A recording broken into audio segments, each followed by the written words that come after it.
मुझको फंसाया।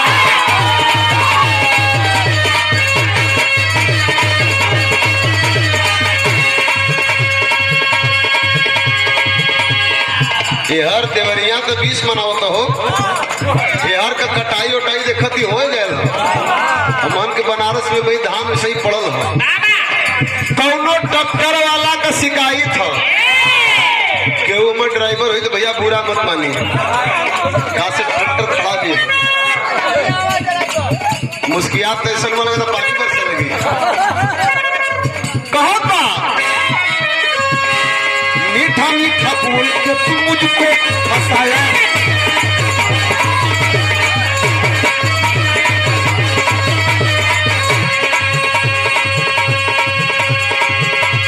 हार नहीं अंदर ले तन को धसाया, तन को धसाया।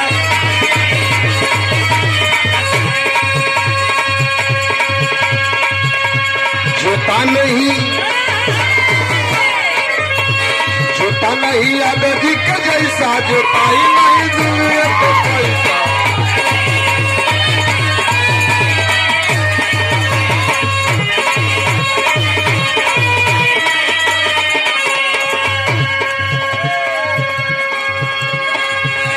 डॉक्टर वाला सोच आदमी अपन फार उठौले हुआ।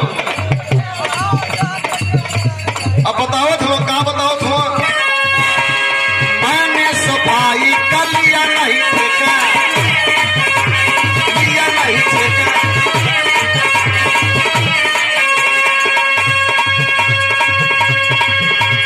इतना खराब मैंने खेत नहीं देखा, खेत नहीं देखा।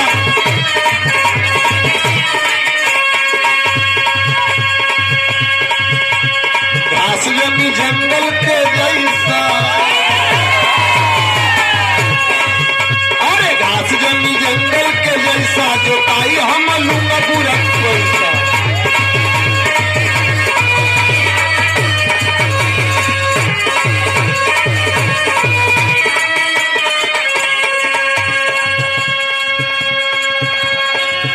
बड़ा शानदार हो भैया, धरती बड़ा नाम सुने वाली सरोज के भी मुँह